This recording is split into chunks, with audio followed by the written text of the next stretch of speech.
नमस्कार दोस्तों, आज हम चर्चा करने जा रहे हैं राज्यसभा के सदस्यों के निर्वाचन की प्रक्रिया। अभी हाल ही में निर्वाचन आयोग के द्वारा 15 राज्यों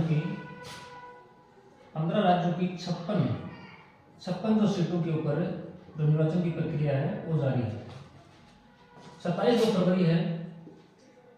फरवरी वो वोटिंग की तारीख है, मतदान की तारीख है, और 15 फरवरी नामांकन की तारीख थी। तो 15 राज्यों की 56 जो राज्यसभा की सीटें हैं उनके पर निर्वाचन होगा 27 फरवरी को। 15 तारीख जो थी 15 फरवरी वो नामांकन की तारीख थी। तो आज हम चर्चा करने जा रहे हैं राज्यसभा के सदस्यों की जो निर्वाचन की जो प्रक्रिया है वो क्या है, किस पद्धति के द्वारा राज्यसभा के सदस्यों का निर्वाचन होता है। देखो, राज्यसभा के सदस्यों के निर्वाचन की जो प्रक्रिया है उसका नाम है आनुपातिक प्रतिनिधित्व की एकल संक्रमणीय मत पद्धति। राष्ट्रपति का चुनाव और राज्यसभा के सदस्यों का चुनाव है वो इसी पद्धति से होता है। आनुपातिक प्रतिनिधित्व की एकल संक्रमणीय मत पद्धति के द्वारा इनका निर्वाचन होता है। तो आज हम इसके ऊपर चर्चा करेंगे, कौन इनके निर्वाचन के अंदर भाग लेता है, ये प्रक्रिया क्या है, किस तरह से इनका निर्वाचन होता है। तो देखो, इससे पहले हम थोड़ा सा राज्यसभा के बारे में देखते हैं। राज्यसभा संसद का एक सदन, हमारे संसद के अंदर 2 सदन हैं, एक तो लोकसभा और एक राज्यसभा, और साथ में राष्ट्रपति। इन तीनों से मिलकर के संसद का निर्माण होता है, लोकसभा, राज्यसभा और राष्ट्रपति। कोई भी एक जो विधेयक है पहले एक सदन के अंदर आएगा, एक सदन से पारित होने के बाद में दूसरे सदन में जाएगा, और दोनों सदनों से पारित होने के बाद में वो राष्ट्रपति के पास बन जाता है। राष्ट्रपति के सिग्नेचर होने के बाद में वो अधिनियम बन जाता है, एक्ट बन जाता है। तो आर्टिकल 79 के अंदर जो है वो संसद का जिक्र है। तो संसद का एक सदन है राज्यसभा। राज्यसभा एक स्थायी सदन है, उच्च सदन है, और राज्यों का प्रतिनिधि सदन किसको कहा जाता है। राज्यों का प्रतिनिधि सदन क्यों कहा जाता है कि राज्य की जो विधानसभाएं हैं, राज्य की विधानसभाओं के जो सदस्य हैं वो इसके चुनाव के अंदर वोटिंग करते हैं। तो राज्यसभा की जो निर्वाचन की प्रक्रिया है वो हम देख रहे हैं। तो इसके बाद में जो राज्यसभा का जो कार्यकाल, तो इनके सदस्यों का जो कार्यकाल है वो 6 वर्ष होता है, जबकि राज्यसभा है वो एक स्थायी सदन है। लोकसभा है वो एक विघटनकारी सदन है, अस्थायी सदन है। लोकसभा का जो विघटन है वो है 5 साल के बाद में या उससे पहले, अगर अविश्वास प्रस्ताव पारित हो जाए तो उससे पहले भी विघटित हो सकती है लोकसभा, जबकि राज्यसभा है वो एक स्थायी सदन है। इसका जो कार्यकाल है, इसके सदस्यों का जो कार्यकाल है वो 6 वर्ष है। 2 वर्ष के बाद में, प्रत्येक 2 वर्ष के बाद में जो एक के सदस्य हैं वो सेवानिवृत्त हो जाते हैं। तो इस तरह से इनके सदस्यों का कार्यकाल 6 वर्ष है। इसकी अर्हता की बात करें, योग्यता की बात करें, तो भारत का नागरिक होना चाहिए। आयु है वो 30 वर्ष है, किसी भी लाभ के पद पर नहीं हो, पागल या दिवालिया नहीं होना चाहिए। तो ये इसके पद के लिए योग्यताएं हैं। अब बात करें सदस्य संख्या की, तो वर्तमान में लोकसभा की जो अधिकतम सदस्य संख्या है वो कितनी है, 250 है। 250 में जो 12 सदस्य हैं वो राष्ट्रपति के द्वारा क्या किए जाते हैं, मनोनीत किए जाते हैं। राष्ट्रपति क्या करता है, मनोनीत करता है। जबकि 238 सदस्य वो क्या होते हैं, निर्वाचित होते हैं। 238 सदस्यों का क्या होता है, निर्वाचन होता है।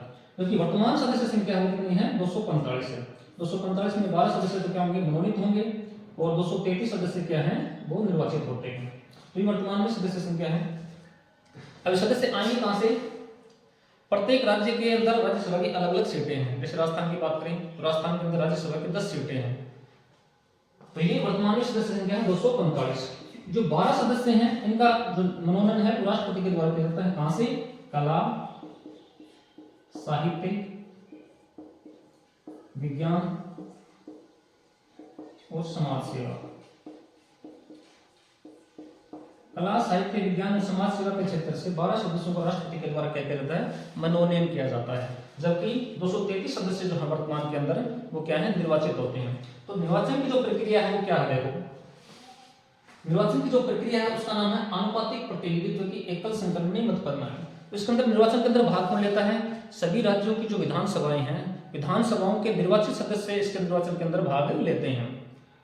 और साथ में जो केंद्र शासित प्रदेश हैं उनकी विधानसभाओं के निर्वाचित सदस्य भी इसके अंदर भाग लेते हैं। जैसे वर्तमान के अंदर जो 8 केंद्र शासित प्रदेश हैं उनके अंदर 3 के अंदर ही वर्तमान में क्या है, विधानसभाएं हैं, दिल्ली, पांडिचेरी और जम्मू और कश्मीर।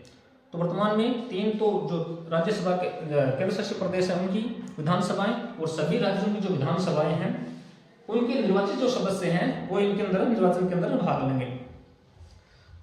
अब जो निर्वाचन की प्रक्रिया है वो देखो क्या है। निर्वाचन के अंदर प्रत्येक जो एक व्यक्ति है, प्रत्येक जो विधायक है वो चॉइस के आधार पर वोटिंग करता है। मान लो 4 सदस्य खड़े हैं तो इसके अंदर क्या करेगा, वो चॉइस देगा कि ये बोलेगा कि मेरी फर्स्ट चॉइस ये है, मेरी सेकंड चॉइस ये है और थर्ड चॉइस है ये है और फोर्थ चॉइस ये है। उसका वोटिंग जो वोट है वो तो एक ही काउंट होगा जबकि चॉइस के आधार पर वो अपनी वोटिंग करेगा।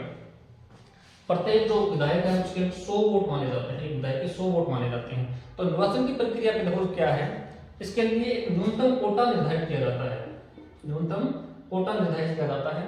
जैसे प्रथम वरीयता की जो है काउंटिंग होगी उसके अंदर प्रथम वरीयता के आधार पर जो कोटा निर्धारित किया जाएगा, इस कोटे के अंदर जितने भी वोट जो निर्धारित किए जाएंगे प्रथम वरीयता के आधार पर अगर उन वोटों को वो प्राप्त कर लेता है तो व्यक्ति क्या हो जाता है, निर्वाचित हो जाता है। तो प्रथम जो है वरीयता की जो निर्दिष्ट संख्या है वो अगर प्राप्त नहीं होती है तो फिर द्वितीय वरीयता की जो गणना की जाती है। तो कोटा निकालने का फार्मूला क्या है, सबसे पहले तो विधायकों की संख्या, जो विधायक हैं विधायकों की संख्या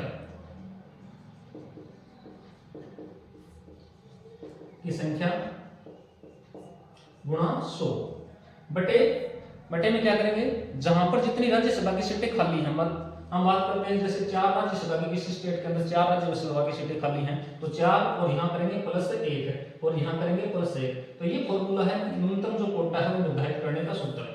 विधायकों की संख्या गुणा 100 बटे में जितनी राज्यसभा की सीटें खाली हैं वो और प्लस में 1 और फिर लास्ट में जो आएगा उसमें प्लस 1 करेंगे। जैसे उदाहरण के लिए बात करें, हम राजस्थान की बात करते हैं तो राजस्थान के अंदर विधायकों की जो संख्या है वर्तमान कितनी है, 200 का।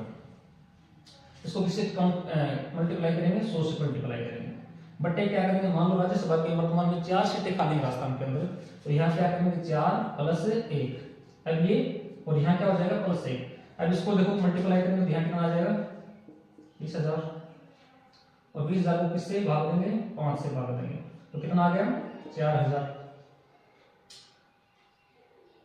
और 1 ही कर देंगे तो 4,001 जो है वो क्या हो गया, न्यूनतम कोटा हो गया, न्यूनतम कोटा निर्धारित हो गया।